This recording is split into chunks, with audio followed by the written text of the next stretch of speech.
I was born to a world that had largely settled down from the chaos and destruction of the fall. Life was nowhere near as easy as it once had been, nor so replete with the arcane majesties once commonplace in the old world. But those who survived had adapted and made good lives for themselves and their children. Miraculously, there were enough surviving farmers from the old world's last generation, along with fishers, hunters and the like, to improvise the systems and methods they knew into the ones we employ to this day. Without them, our people would have died starving almost a century ago. There was certainly no written law which survived the fall which could have helped us, and what few books did survive were nigh unintelligible after a generation anyway. There too were builders, knitters, sewers, carpenters, metalworkers, doctors, people with the skills to build up and preserve the settlements which grew into villages, and, further afield, the restored town of Bretisle. In short, we managed to survive our first precarious years, and by the time of my generation we could even be said to be thriving. Ours was a proud and pleasant community, and we were even seeing the first stirrings of trade with pioneers from the north, who brought with them whispers of the Kingdom Resurgent, a great undertaking whose ultimate goal was not only to restore our land of Bretisle to what it once had been, but ultimately to surpass the majesty of old. It was a lunatic plan requiring innumerable generations to pull off, to be sure, but a worthy goal to strive towards nonetheless. It was during this time, just when hope for a brighter future was truly starting to take root, that the evil arose to chastise our optimism.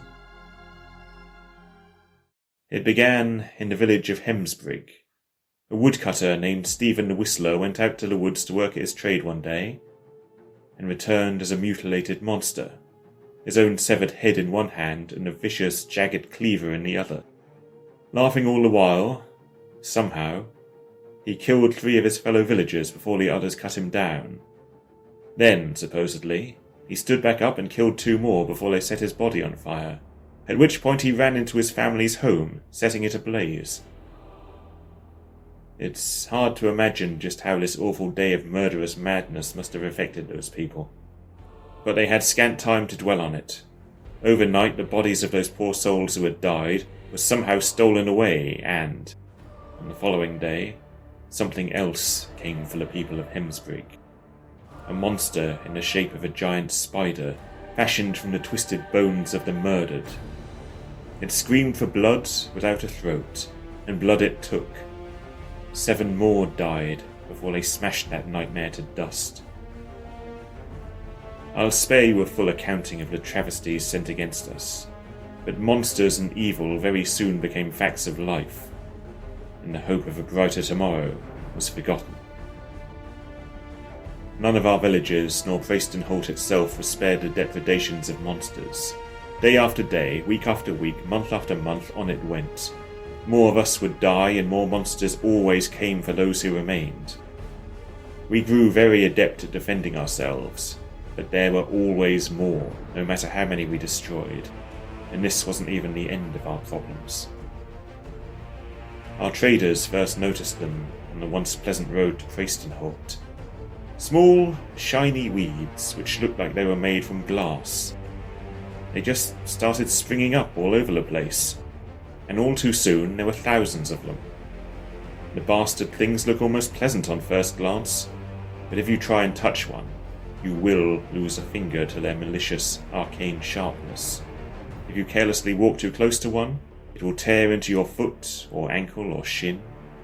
If you are felled by one, and land on a cluster of them, you will be buried in pieces, assuming we can even recover what's left of you. It didn't take us long to realize how deliberate their placement was. They separated the area around our settlements from the rest of Bretisle, forming a great border, constantly closing in on us. But amidst the huge fields of the things, there remained gaps, paths down which we could still walk, albeit at great peril.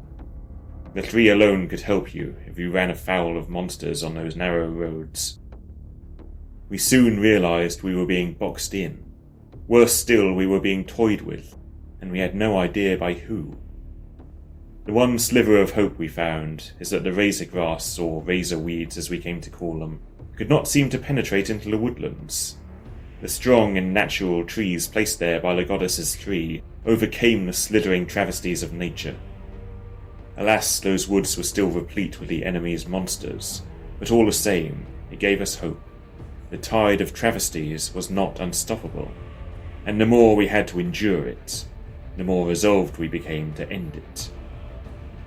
I'll speak more of this in the final part.